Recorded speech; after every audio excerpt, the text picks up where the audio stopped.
네, 안녕하세요. 반갑습니다. 아동학대 예방 법교육을 담당한 김재희 강사라고 합니다.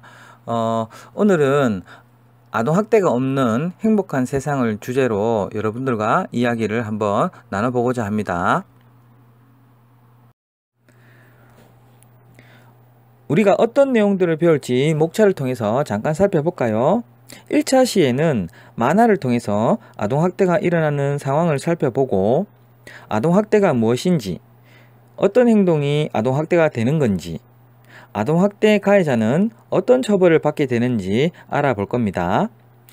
2차 시간에는 아동학대가 일어나는 원인과 후유증, 그리고 피해 아동이 아동학대를 극복하고 일어설 수 있는 그런 방안에 대해서 알아보도록 하겠습니다. 세계 아동학대 예방의 날 언제인지 아시나요? 여러분 한번 맞춰보세요. 네, 정답은 3번입니다. 매년 11월 19일 세계 아동학대 예방의 날을 선정을 하여서 아동학대 또는 아동 문제, 그러한 아동을 보호하기 위해서 아동학대를 예방하기 위한 활동들을 매년마다 전 세계적으로 이루어지고 있는 날이 11월 19일입니다. 여러분들 이렇게 상식적으로 알아두면 좋을 것 같아요.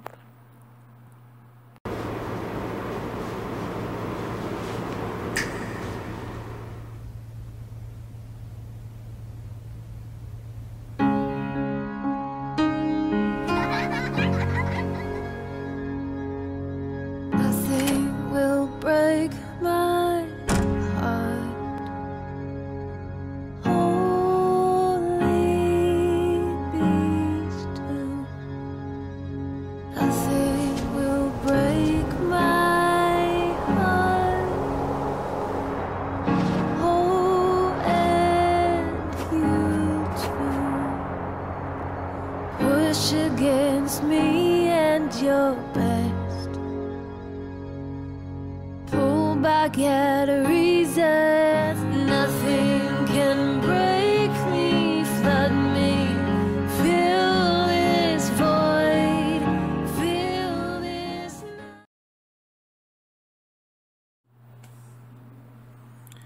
여러분, 오늘 우리가 아동학대 예방 교육을 받아야 하는 이유를 한번 생각해 봅시다. 중학생인 우리가 아동학대 예방 교육을 받아야 하는 이유가 뭔지 혹시 말해볼 사람 있나요? 네, 그렇습니다. 우리가 오늘 아동학대 예방 교육을 하는 이유는 아동학대가 무엇인지 정확히 알고 있어야 아동학대 피해를 예방할 수 있습니다. 그리고 우리 주변에서 아동학대가 발생했을 때 신고를 해야 학대를 막거나 학대를 받은 아동을 보호하고 그리고 치료를 통해서 도움을 줄 수도 있습니다. 우리는 머지않아서 사랑하는 사람을 만나고 또 결혼도 하고 가정을 꾸리고 살 것입니다. 자연스럽게 여러분들도 자녀를 키우게 되겠지요. 아동학대에 대해서 잘 알고 있다면 행복한 가정에 좋은 부모가 되는데 큰 도움이 될 수 있을 거예요. 자, 우리 그럼 본격적으로 수업을 시작하겠습니다. 아참, 그리고 밑에 보면 선생님이 이렇게 아동은 만 몇 세 미만인 사람을 말한다 이렇게 가려놨는데요. 여러분들이 생각하는 아동은 만 몇 세부터일까요? 네, 그렇습니다. 우리 법에는요, 아동복지법상 그리고 유엔 아동권리협약 제1조에 보면 아동은 0세부터 만 18세로 규정을 해놨습니다. 자, 아동이라는 말이 여러분들한테는 제가 어떻게 아동이에요? 이렇게 생각할 수도 있지만 아동복지법상 아동은요 0세부터 만 18세로 규정을 해놨고요. 그리고 여러분들이 생각하는 나이대는요 아동은 초등학생이 아동이 아니야? 중학생부터는 청소년 아니야? 이렇게 생각할 수 있지만 아동의 나이대의 스펙트럼은 굉장히 넓습니다. 그래서 지금부터 아동이라는 용어가 나올 때마다 0세부터 만 18세까지의 기간의 나이대라고 생각하시고 강의를 들어주시면 좋을 것 같습니다.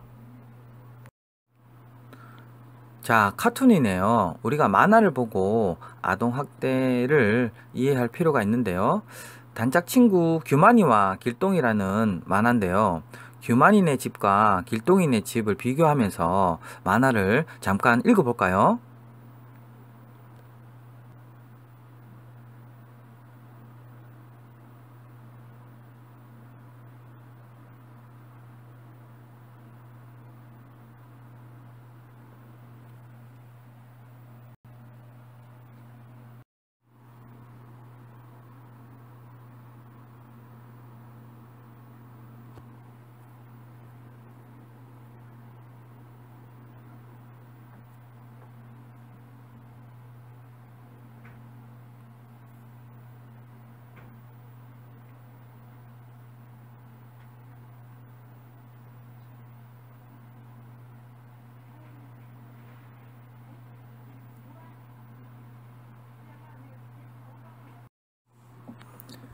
자, 규만이네 집을 한번 읽어봤죠. 자, 이제는 길동이네 집을 한번 볼까요?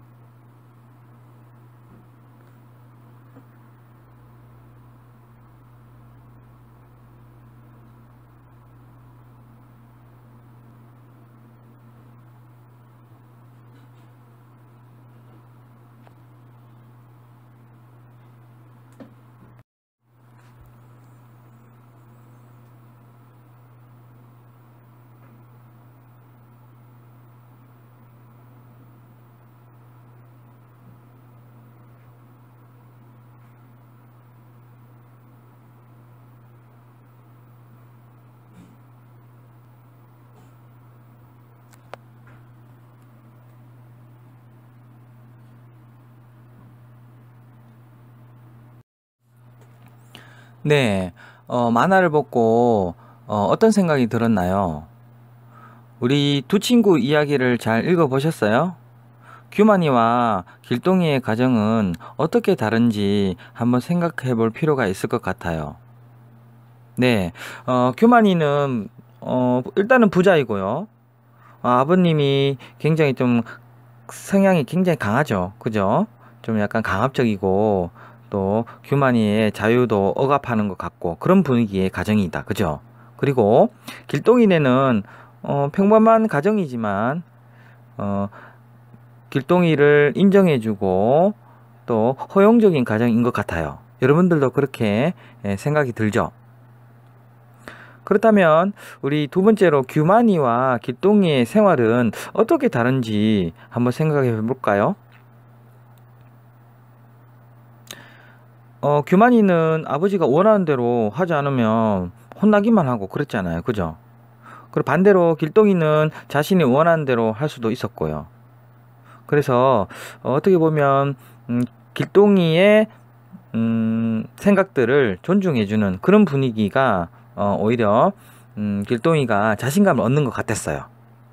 자, 세 번째, 그렇다면 두 가정 중에 좀 차이가 나는 부분들이 있다. 그죠? 그래서 규만이네의 가정은 아버지가 규만이한테 아동 학대를 한 것 같아요. 여러분도 그렇게 생각이 들죠? 그렇다면 아동 학대는 어떤 상황에서 아동 학대를 했는지 여러분들 만화 속에서 한번 찾아볼까요?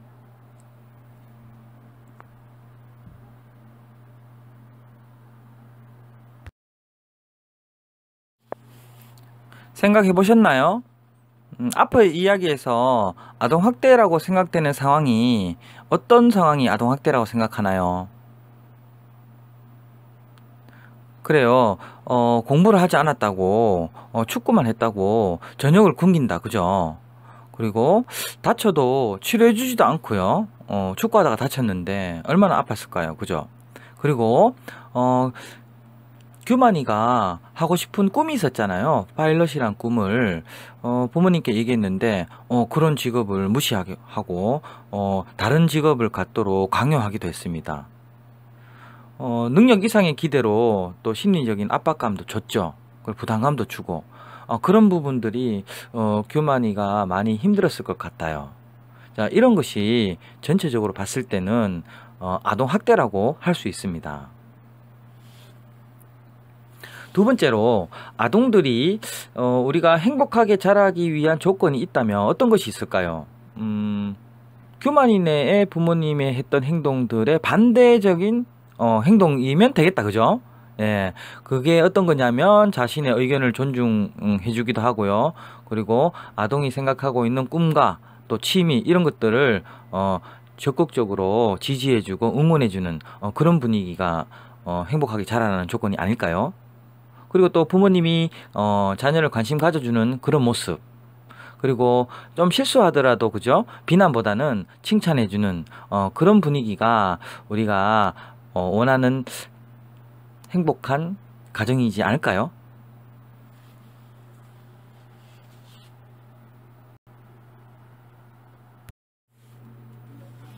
두 친구의 사례를 읽어보면서 아동학대가 무엇인지 간단하게 알아볼 수 있었습니다.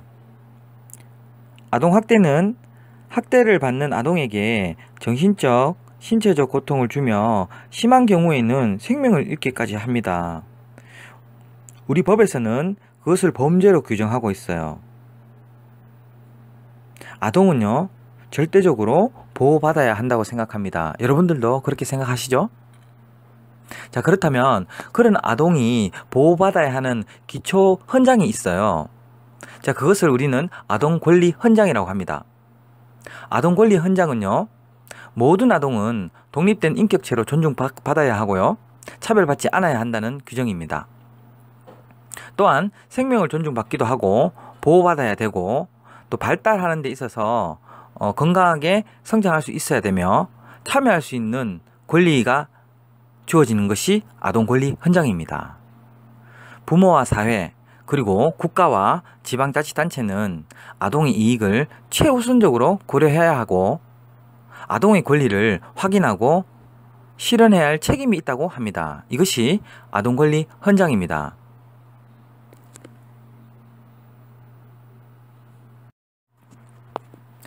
아동 권리 헌장의 구체적인 내용은 9가지로 분류할 수 있는데요.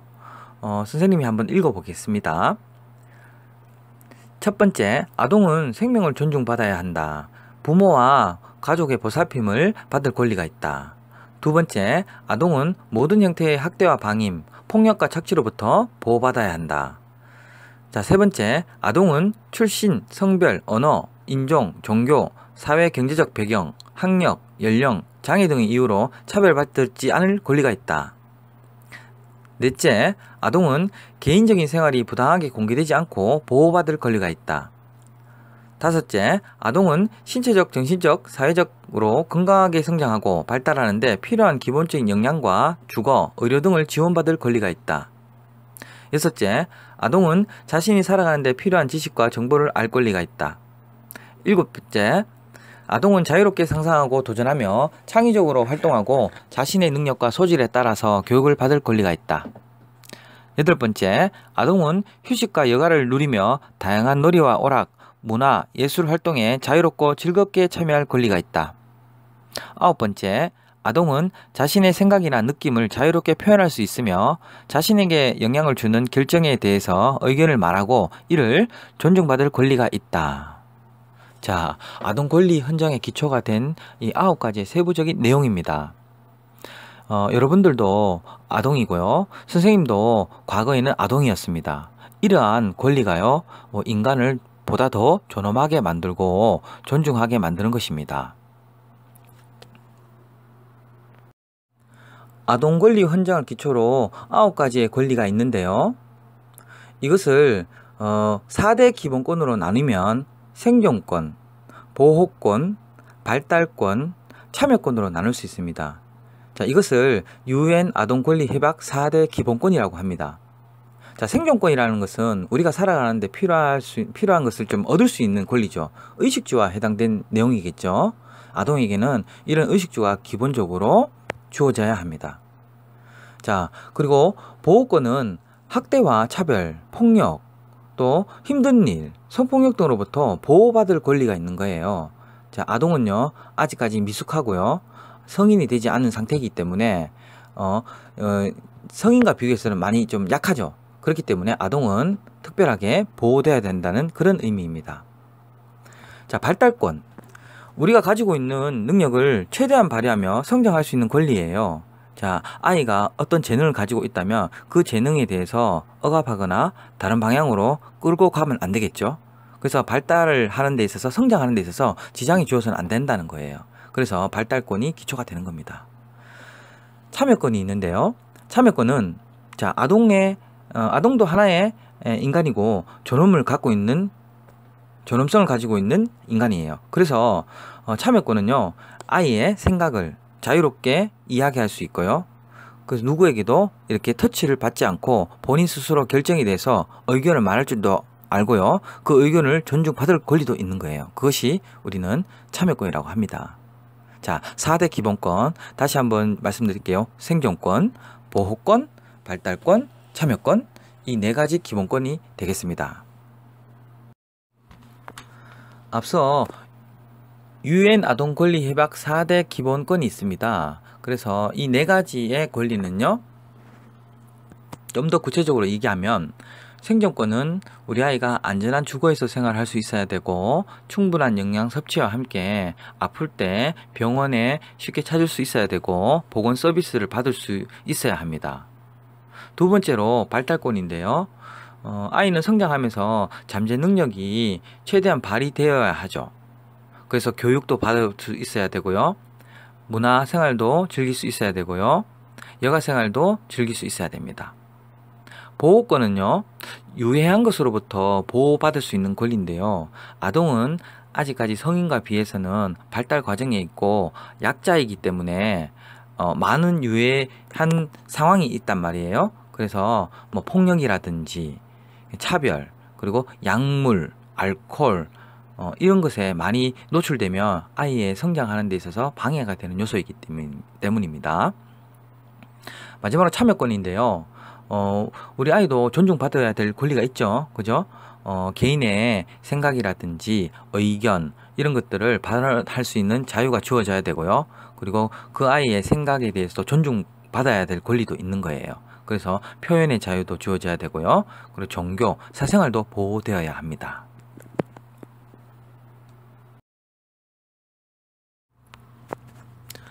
아동학대 yes or no.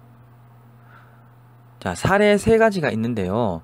여러분들도 이 사례 3가지를 읽어보고 아동학대가 되는지, 아동학대가 되지 않는지 한번 판단을 내려볼까요? 사례 1. 동영이는 아빠가 때릴까봐 집에서 들어가는 것이 무섭다.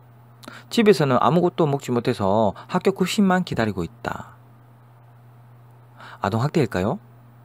자, 사례 2. 영수는 1학기 기말고사에서 수학 20점을 맞았습니다. 이번에는 70점 이상 맞겠다고 엄마와 약속했는데, 영수는 엄마의 화난 모습이 떠올라서 집 앞에서 자꾸 배회하고 있습니다. 이것도 아동학대일까요? 자, 사례 3. 인터넷에 온라인 게임에 빠진 건희 아빠는 건희가 초등학교에 입학할 나이가 지났음에도 학교에 보내지 않고 있어요. 또 글을 읽지 못하는 것에서도 관심이 없어요. 자, 이거 아동학대일까요?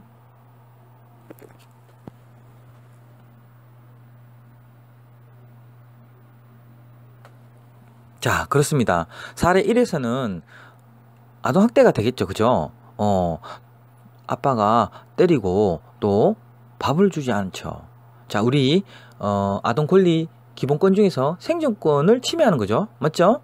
밥을 주지 않는 거, 의식주 해결해 주지 않잖아요. 그죠? 이건 아동학대가 될 수 있겠죠. 자, 사례 2번. 엄마의 화난 모습이 떠올라서 배회하고 있어요. 근데 엄마가 약속을 했고요. 좀 더 구체적인 사항이 없죠. 아이를 뭐 폭행한다거나 때린다거나 또 정서적으로 또 고통을 준다거나 그런 부분은 좀 부족한 것 같아요. 그래서 단순히 엄마의 화난 모습이 떠올라서 우리 영수가 배회한다는 것만으로는 실제 학대라고 볼 수는 없어요. 여기서 좀 더 구체적으로 깊이 더 들어간다면 엄마가 아이에게 계속해서 정서적으로 강압적인 폭행이나 폭언이나 그리고 신체적인 폭행을 가했을 경우에는 아동학대가 될 수 있겠죠.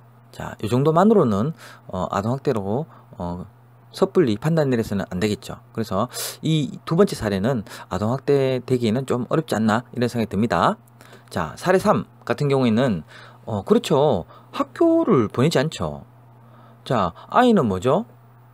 예, 발달하는 데 있어서 우리 발달권이라는 게 있잖아요. 그죠? 교육에 참여할 수 있는 권리가 있습니다. 그렇기 때문에 이러한 권리를 침해하게 되면 학교를 보내지 않게 되면 이 역시도 아동학대에 해당됩니다. 자, 그리고 학원을 보내지 않았다. 어떤 친구가 질문을 하더라고요. 자, 학원에 보내지 않았다고 하더라도 이거는 아동학대가 될 수 없어요. 예, 왜냐하면 우리는 교육 참여권은 기본 의무 교육이 있잖아요. 그래서 기본 의무 교육을 시키게 되면 그 최소한의 아이가 발달하는 데 있어서는 큰 문제가 없기 때문에 학원을 보내지 않았다고 해서 이걸 가지고 우리는 아동학대라고 볼 수 없습니다. 자, 참고하세요. 자, 세 번째로 아동학대 어떤 유형이 있을까요? 자, 아동학대 유형을 알아보기 전에 우리는 아동의 범위와 아동학대가 무엇인지도 알아봐야 됩니다. 자, 아동의 범위는 좀 전에 제가 말씀드렸죠. 아동의 나이는요, 만 18세 미만의 아이를 아동이라고 합니다. 우리 법에도 그렇게 규정을 하고 있습니다.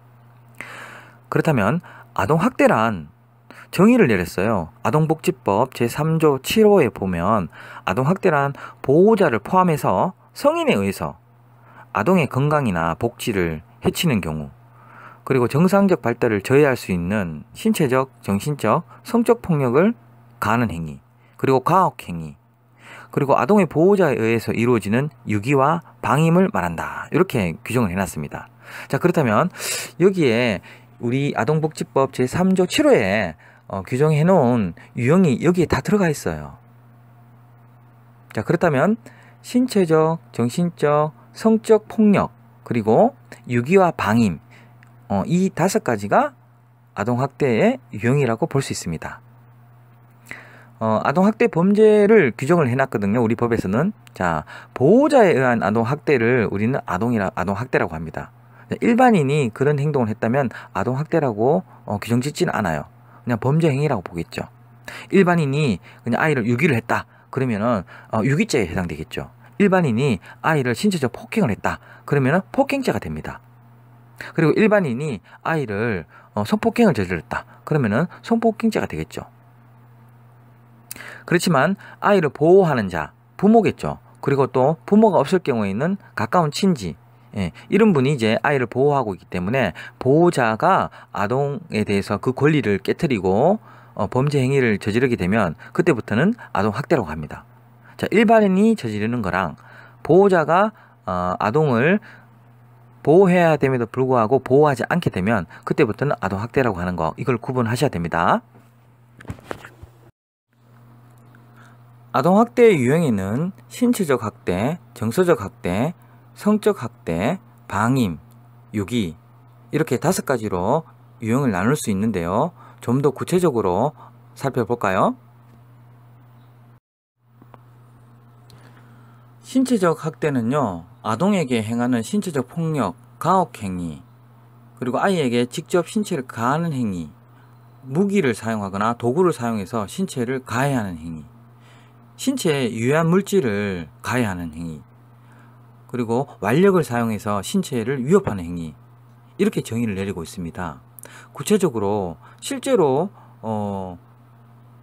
아동을 보호하는 보호자가 손과 발등을 때리거나 또는 심하게 꼬집고 물어뜯거나, 그리고 몽둥이로 때리거나 흉기로, 송곳으로 아이의 신체 부위를 찌른다거나, 그리고 담배를 피우게 한다거나, 이것도 신체적 학대입니다. 그리고 약물 등으로 가해하는 행위, 그리고 아이를 말 듣지 않는다고 강하게 흔들거나 발로 차는 행위, 심지어는 뜨거운 물로 아이의 다리에다가 물을 부어서 화상을 입게 하는 행위, 아이의 신체를 묶어서 장롱 속에 못 나오게 하는 행위, 이러한 것들이 신체적 학대라고 볼 수 있습니다. 아동복지법상 처벌할 수 있는 신체 학대는요, 5년 이하의 징역과 3천만 원 이하의 벌금에 처하게 됩니다.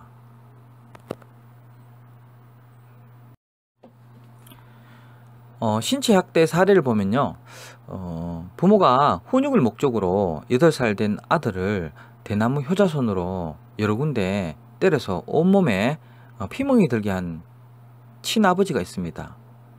이게 경찰에 신고를 돼서 법원은 판결을 내렸는데요. 어떤 처벌을 내렸냐면, 법원은 아동학대 및 상해 혐의로 친부에게 벌금 100만 원을 선고하고 아동학대 치료 프로그램 40시간 이수를 명령을 내렸습니다.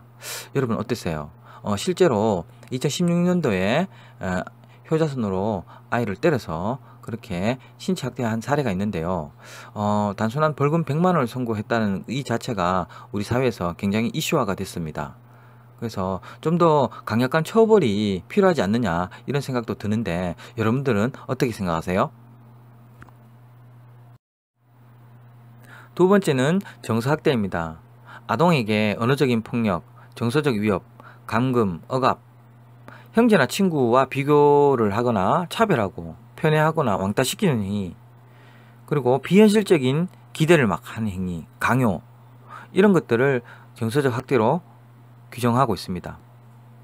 구체적 사례를 보면요, 아이에게 큰 소리를 지르거나 언어적으로 무시하고, 그리고 경멸적으로 언어 폭력을 저지르는 경우가 있습니다. 또 아이에게 공포 분위기를 조성하는 경우도 있고요. 그리고 아이가 할 수 없는 일을 막 시키고 노동력을 착취하는 경우가 있습니다. 그리고 형제나 친구들에게 비교, 차별하는 경우도 있고요. 그리고 강요하는 행위, 심지어는 발가벗겨서 내쫓습니다. 말을 듣지 않는다고 시설에 갖다 버리겠다고 얘기하기도 하고요. 그리고 성적이 떨어졌다고 해서 짐을 싸서 집 밖으로 내쫓는 행위, 이러한 행위들이 전부 다 정서적 학대라고 보고 있습니다. 아동복지법상 이 정서적 학대를 저지르게 되면 5년 이하의 징역과 3천만 원 이하의 벌금에 처하게 됩니다. 정서적 학대 사례를 한번 보겠습니다. 잠을 자지 않는다고 도깨비 보여준다고 이렇게 말한 어린이집 보육교사가 있습니다. 자, 어린이집 보육교사가 3살 된 아동이 낮잠을 자야 됨에도 불구하고 낮잠을 안 자니까 너 잠자지 않으면 도깨비 전화 보여주겠다고 겁을 줬어요. 그래서 그 아이가 엄청 무서웠겠죠. 3살밖에 되지 않았습니다. 그런데 피해 아동이 다리를 떨면서 거부반응을 보이게 되고 경기할 정도로 아이가 심각한 정서적 충격을 받은 거죠. 자, 그래서 우리 법원은요, 어린이집 보육교사에게 처분을 내렸습니다. 이것도 정서적 학대가 인정된다고 판결을 내렸습니다. 그래서 어린이집 보육교사에게 벌금 150만 원을 선고하였습니다. 여러분 어떻게 생각하나요? 어린이가 말을 듣지 않는다고 도깨비라는 그런 무서운 무시한 귀신 이야기를 아이한테 한다는 것도, 이것도 정서적 학대에 해당될까요? 네, 우리 법원에서는 해당된다고 보고 있습니다.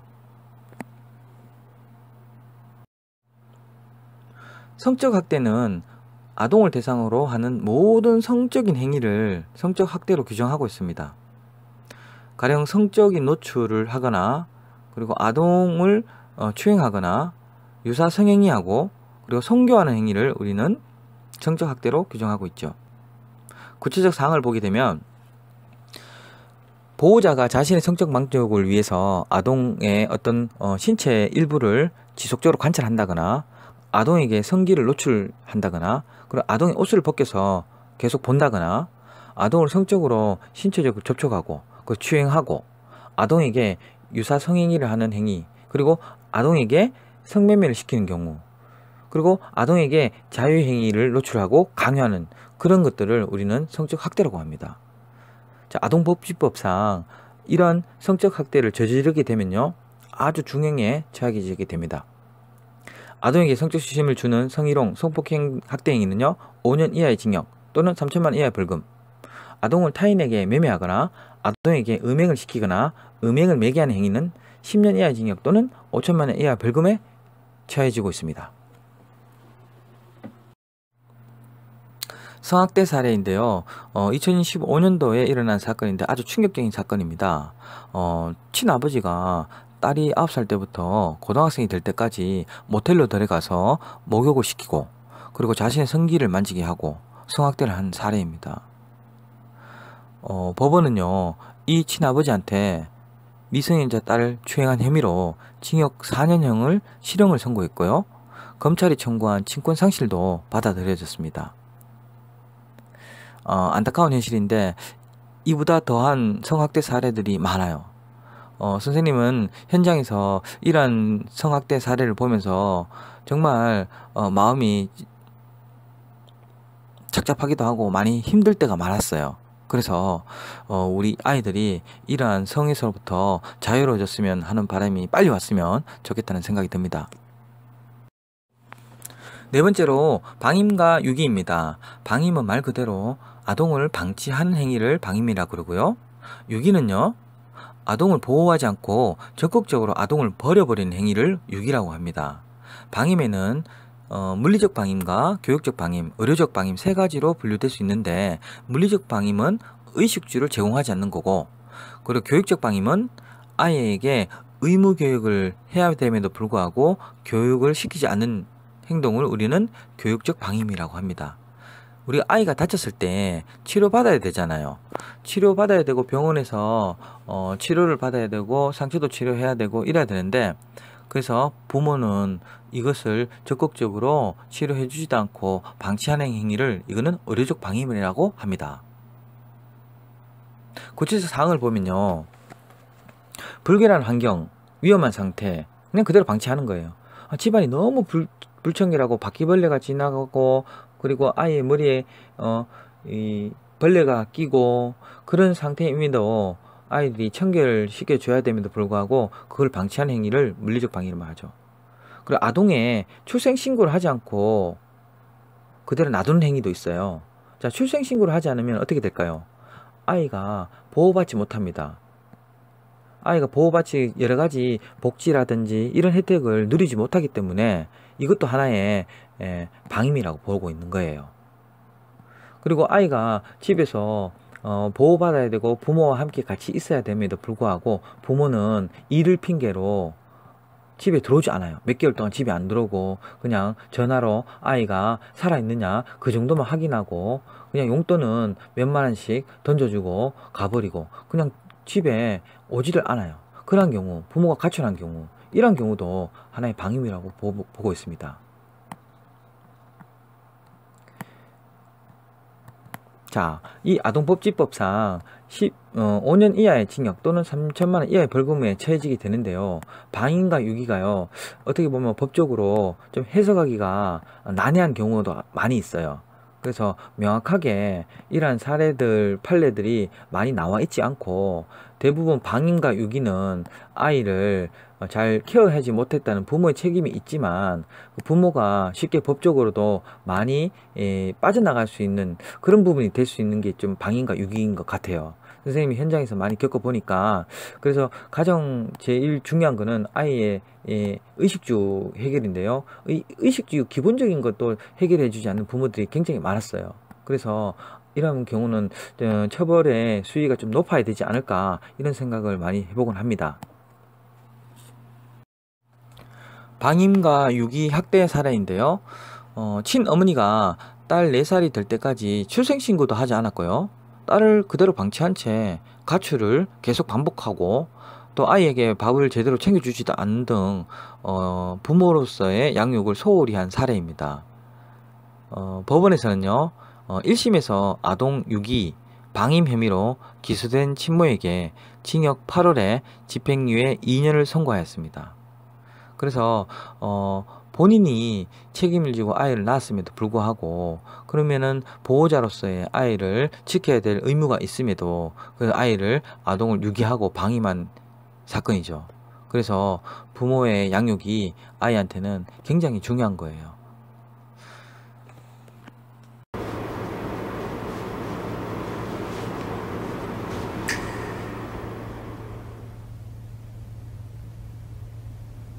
Still you feel a glow inside, and your heart is beating faster with a broken wind. You've been looking for that smile, like a search through the desert, tracking down a voice of crystal. You could have spoke from a million miles. You've been searching high and low, straight from cradle past the empty place, but with a broken wind. 네 번째로 아동학대를 저지르면 어떤 처벌을 받을지 사례를 한번 살펴보겠습니다. 첫 번째 사례, 남편과 헤어진 후에 10년간 딸을 홀로 양육해오던 A씨는 1년이 넘는 기간 동안 장기간 집에 들어오지 않거나 늦게 들어왔어요. 초등학생인 딸은 밥도 제대로 못 먹고 쓰레기 더미가 쌓인 집에서 그냥 혼자서 지내기만 했습니다. A씨가 각종 공과금과 월세를 체납하자 딸은 전기와 수도가 끊긴 깜깜한 집에서 방치돼 있었던 사례입니다. 그리고 딸이 학교에 가지 않겠다고 하자 딸을 몽둥이로 때렸고요. 수시로 욕설을 하고 손이나 먼지털이로 딸의 뺨과 머리를 수차례 때렸습니다. 머리채를 잡아 당기고 상습적으로 학대를 했습니다. 자, 여러분이 판사라면 어떤 판결을 내리고 싶습니까? 한번 생각해 볼까요? 자, 여러분, 어떤 판결을 내리셨나요? 실제 법원에서 재판 결과를 한번 보겠습니다. 재판부는 피고인이 장기간 아동에게 기본적인 보호, 양육조차 소홀히 해서 방임하고 더 나아가 신체적, 정서적 학대까지 한 것은 죄질이 좋지 않다고 판단 내렸습니다. 따라서 아동복지법 위반, 아동학대, 아동방임으로 징역 1년에 집행유예 2년을 선고하고 보호관찰과 아동학대 재범 예방 강의 80시간 수강 명령을 내렸습니다. 자, 여러분 판결과 비교를 해보면 어때요? 좀 많이 과한가요? 아니면 약한가요? 두 번째 사례입니다. 어린이집 교사 B씨는 갓도를 지난 아이가 밥을 삼키지 않자 버릇을 고쳐준다는 이유로 양쪽 볼을 귀를 잡아당기고 이마와 볼을 때려서 전치 2주에 해당하는 상해를 입혔습니다. 여러분들이 판사라면 어떤 판결을 내리겠습니까?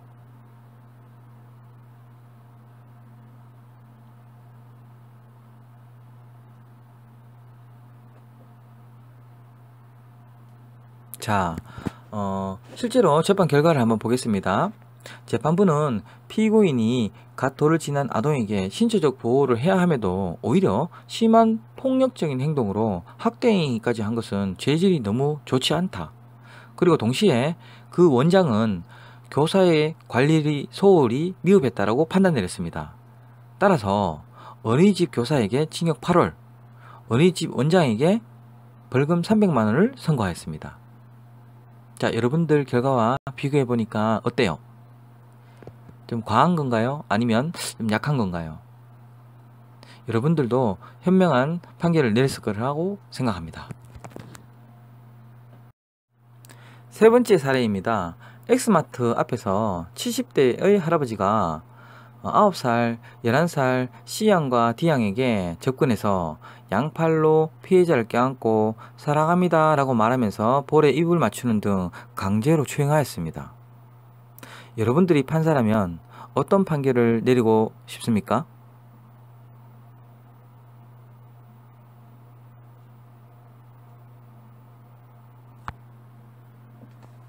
네, 법원에서 재판 결과를 한번 보겠습니다. 재판부는 비록 나이가 많고 연로한 상태라 하더라도 그 행위 자체가 아동이 충격을 받을 것을 예상한 것이 분명하고 범행 이후에 반성의 여지가 부족했다고 판단을 했습니다. 이 피고인에게 벌금 500만 원과 40시간의 성폭력 치료 이수를 선고하였습니다. 자, 여러분들이 내린 판결과 거의 유사합니까? 아니면 차이가 많이 납니까? 판결은요, 판사의 마음으로 생각으로 판결 내리는 것이 아니고요. 우리 법원에서는 법정에서 피고인이 저질렀던 범행의 정황, 연령, 내용, 상황, 범행 이후의 반성 등등 여러 가지의 피고인의 상황을 고려해서 종합적으로 판단을 내리게 돼 있거든요. 그래서 우리가 생각했던 판결과 많이 차이가 날 수도 있고 다를 수도 있습니다. 그렇기 때문에 법원에서 내리는 판결은 어떻게 보면 좀 더 피고인의 초점을 맞추는 그런 판결이 많이 나타나고 있는데요. 최근에는 피해자의 피해 상태라든지 이런 걸 상당히 고려하고 있어요. 그렇기 때문에 아동학대라든지 성폭력이라든지 이러한 범죄 같은 경우에는 굉장히 좀 디테일하게 재판에 양형을 이루어내고 있습니다.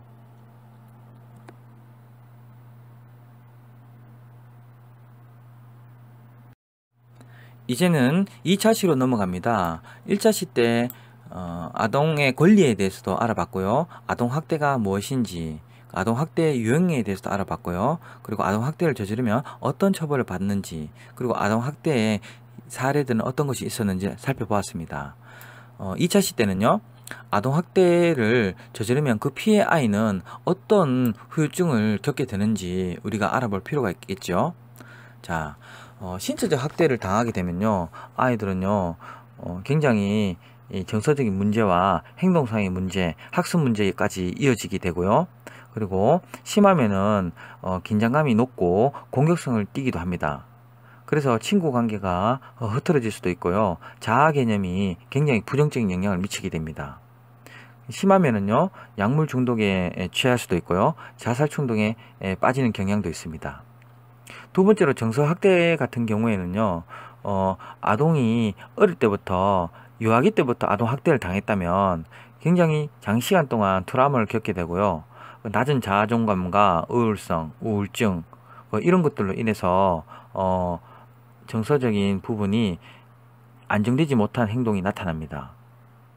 그리고 방임을 많이 당했던 친구 아이는요. 굉장히 수동적이고요. 사회적으로 위축된 모습을 보이기도 합니다.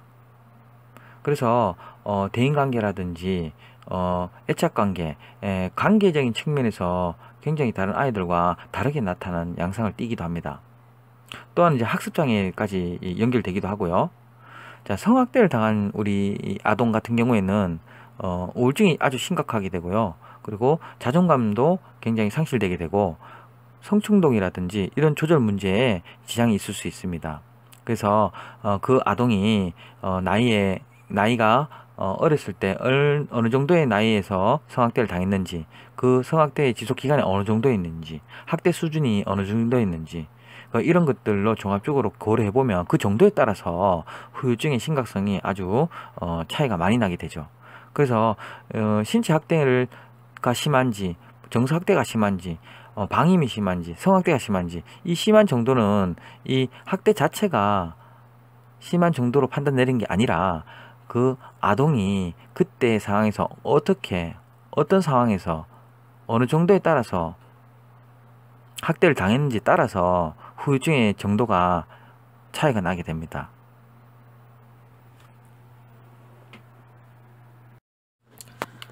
연쇄살인범 유영철, 부산 여중생 살해범 김길태, 나주 초등생 성폭행범 고종석, 여러분 뉴스에서 아마도 한번 들어보셨을 거예요.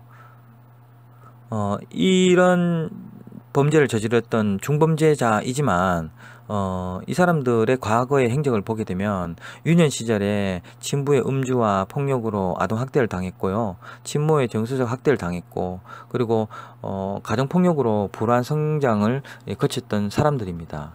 대부분 아동학대를 당했던 친구들이 성인이 돼서 범죄를 저지르는 것은 아니지만 그 중에서 일부 몇몇 사회에 부적응하게 되고 사회에서 외면받게 되면 결국은 범죄로 이어진다는 거예요.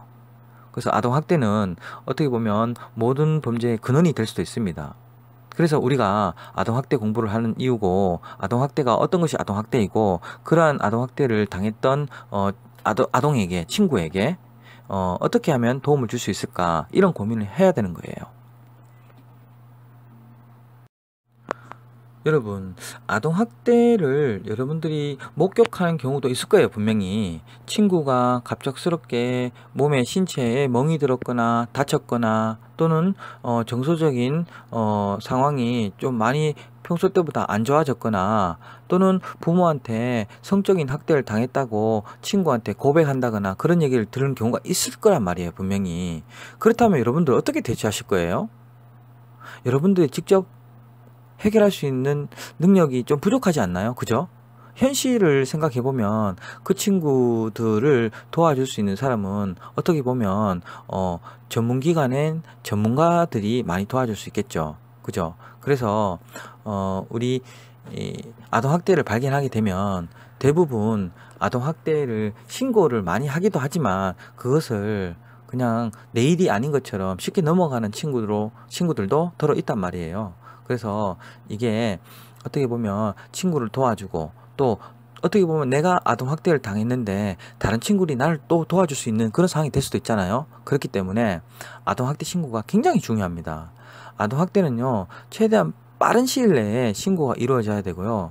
그 아이를 빨리 보호해야지만이 그 후유증과 트라우마를 최대한 빨리 최소화시킬 수 있습니다. 그렇기 때문에 여러분들도 그런 아동학대에 의심이 있다면 의심만 가지지 말고 적극적으로 신고를 하시기 바랍니다. 여러분, 신고 어려운 거 아니에요. 신고는요, 그냥 112에 신고하면은 아동학대 신고 접수가 됩니다.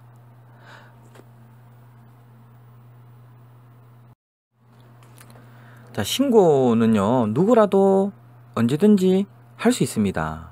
자, 신고는 어디에 한다 했죠? 예, 112에 하는 것이죠. 자, 그렇다면 신고는요, 112에 신고를 하면 되고요. 여러분들 혹시 112 하기 힘들다 그러시면 앱이 있습니다. 여러분들 핸드폰에 앱을 보면 아이지킴이 콜 112 앱 요거를 다운받아서 하게 되면 여기에서도 스마트폰으로 신고 접수가 가능하니까요. 그래서 친구가 힘들거나 아동학대를 목격했거나 하면 이런 부분들을 여러분들이 참고해서 적극적으로 신고했으면 하는 바람입니다. 아동학대 신고 절차는 이렇게 이루어지는데요. 아동학대가 의심이 될 경우에는 그냥 즉시 신고하시면 됩니다. 아동학대가 의심이 되는데 이거는 아동학대야, 이거는 아동학대가 아닌데, 여러분들이 판단 내릴 필요는 없어요. 그냥 의심이 들면 신고하면 되겠죠. 그래서 신고 접수가 되고, 신고 접수가 된 상태에서 아동보호 전문기관과 경찰관이 동시에 출동을 합니다. 출동을 해서 응급상황이냐 아니냐, 아동학대냐 아니냐, 그건 현장에서 판단하는 거예요. 그래서 신고자가 판단하는 게 아니기 때문에 여러분들은 그냥 신고만 하시면 전문가들이 가서 응급상황인지 아니면 아동을 보호해야 되는지 판단을 내려서 조치가 이루어집니다. 자, 신고가 됐습니다. 그러면 우리 보호받아야 되는 아동은 어떻게 되나요? 네, 우리 전문기관에서 철저하게 부모와 격리가 되고요. 그리고 피해 아동한테는요, 응급조치를 취하게 되고, 그리고 학대를 한 가해자 부모 같은 경우에는 법적인 책임을 지게 되겠죠. 자, 그래서 우리 아이가 사후에도 빠른 회복을 하기 위해서 법률적인 서비스, 병원적인 서비스, 정서적 안정 서비스, 여러 가지 사회 서비스를 받게 됩니다. 그래서 여러분들이 신고를 잘 해주셔야지만이 친구들이 또 빨리 보호를 받을 수 있고요. 또 혹시라도 나도 모르는 이제 신고를 하지 못하는 그런 상황에 처해 있다면 그런 친구들이 또 여러분들을 또 보호해 줄 수 있으니까요. 자, 신고를 할 때는 주의사항이 있는데요. 스스로 판단하지 마라. 학대 의심이 되면 바로 112에 신고해라. 112에 신고하기 어려우면 우리가 아이지킴이 콜이라는 앱 있죠. 거기에 들어가셔가지고 이제 상담이라든지 아니면 신고 접수를 받을 수 있으니까요. 그렇게 신고해도 큰 무리가 없다. 예, 이렇게 생각해 주시면 되겠습니다. 선생님, 그러면 신고하면 저는 무서워요. 신고하는 것만으로도 무섭단 말이에요. 이거 꼭 신고해야 돼요? 라고 생각하는 친구들이 들어 있을 거예요, 분명히. 그렇지만 본인이 직접 112에 신고하기 힘들면 가까운 친지나 아니면 선생님 그리고 부모님께 말씀을 드려보세요. 그러면은 부모님이 신고하면 되니까요. 자, 그리고 누구든지 이 아동학대 신고자들한테 어떤 위협을 가하거나 보호가 없다면 신고 잘 안 하겠죠. 그죠? 그렇기 때문에 보호할 수 있는 법적 제도라든지 장치가 잘 마련되어 있습니다. 그래서 신고한다고 해서 두려워 마시고 아동학대에 관련돼 가지고 의심이 있다면 적극적으로 신고해 주시면 우리 아이들이 또 보호를 받을 수 있잖아요. 그죠? 친구들이 보호받으면 또 다 그 친구가 빨리 회복되어서 여러분들과 함께 잘 지낼 수 있으니까요. 걱정 마시고 신고하시기 바랍니다. 당신은 알고 있나요?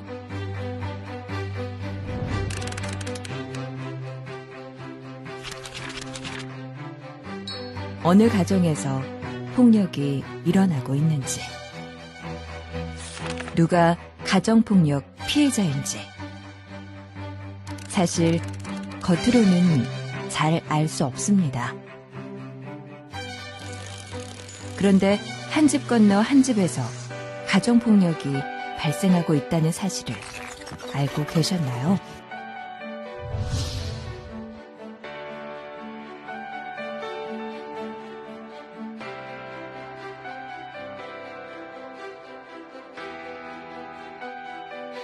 많은 사람들이 이런 작은 것들도 가정폭력이라는 사실을 알지 못하고 있습니다. 폭력을 행사하는 가해자들, 심지어 폭력을 당하고 있는 피해자들조차 이런 사실을 깨닫지 못하고 있습니다. 가정폭력은 작고 사소하게 시작하지만 이것들이 모이면 아주 큰 문제가 됩니다. 우리가 폭력이라고 생각하지 않는 무관심, 방임, 위협의 말들도 전부 폭력입니다. 그리고 작은 폭력들은 급기야 통제, 감금, 성적 학대, 폭행 같은 심각한 폭력으로 시닫게 됩니다. 이러한 폭력의 피해자들은 평소에도 늘 불안, 공포, 우울감을 느끼고 무력해집니다. 폭력에 무기력해진 피해자들은 생명의 위협을 느끼고 나서야 심각성을 인식하게 되는데, 그때는 이미 늦었을 수도 있습니다. 가해자는 피해자를 만들고, 피해자는 종종 또 다른 가해자가 되는 악순환의 고리. 이는 당신 역시 폭력을 겪었을 수도, 겪고 있을 수도, 겪게 될 수도 있다는 의미입니다. 가정폭력은 노인학대, 아동학대, 학교폭력, 성매매, 성폭력, 죽음으로 이어집니다. 이것이 바로 끊이지 않고 이어지는 폭력의 사이클이라는 것을 당신은 알고 있습니까? 이 폭력의 고리를 끊는 것은 바로 당신의 작은 관심입니다.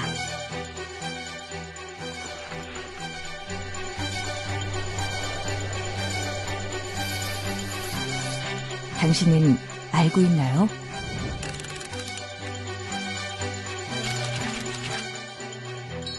어느 가정에서 폭력이 일어나고 있는지, 누가 가정폭력 피해자인지 알 수 있습니다. 당신이 관심을 갖는다면 이 모든 폭력을 멈출 수 있습니다. 그 열쇠가 바로 당신입니다. 가정폭력 예방은 당신의 작은 관심에서 시작됩니다. 눈 감지 마세요. 볼 수 있습니다. 신고하세요. 모두가 행복해집니다. 네, 아동학대 예방 법교육 프로그램을 진행하였습니다. 오늘 정리를 하자면 우리 아동에게도 권리가 있다라는 거 알게 되었죠. 그죠? 그리고 아동학대 yes or no 우리가 퀴즈를 통해서 이 상황은 아동학대이고 이 상황은 아동학대가 아니고 어느 정도 여러분들도 판단을 한번 내려봤을 거예요. 그리고 아동학대는 어떤 유형이 있는지 그리고 아동학대를 저지르면 어떤 처벌을 받는지에 대해서도 구체적으로 살펴보았습니다. 사례를 통해서 여러분들이 굉장히 많이 알게 되었을 거고요. 그리고 중요한 거는 신고죠. 아동학대에 의심이 생기면 여러분들이 판단하지 말고 바로 적극적으로 신고 절차를 거쳐서 신고하는 게 친구도 도와주고 또 내가 위험에 있었을 때 또 그 친구가 나를 도와줄 수 있다라는 거 명심해 주시기 바라겠습니다. 자, 그러면 우리 친구들 중요한 거는 여러분들이 얼마만큼 건강하게 성장하느냐가 제일 중요하죠. 그죠? 그래서 아동학대가 없는 행복한 세상이 빨리 왔으면 좋겠고요. 지금까지 교육에 적극적으로 참여해 주신 여러분들께 굉장히 깊은 감사를 드립니다. 자, 오늘 아동학대에 관련된 수업을 했는데요. 여러 가지 또 질문도 있겠지만 그러한 질문들은요. 우리 지킴이 앱 있죠. 앱에 보면 질문 코너가 있어요. 거기 들어가서 질문을 해주시면 즉각적인 답변이 되니까 그걸 참고해 주시고 궁금한 사항이 있으면은 그쪽을 앱을 통해서 여러분들이 질문을 받는 것도 좋을 것 같아요. 자, 오늘 아동학대 없는 행복한 세상 여기서 마치겠습니다. 감사합니다.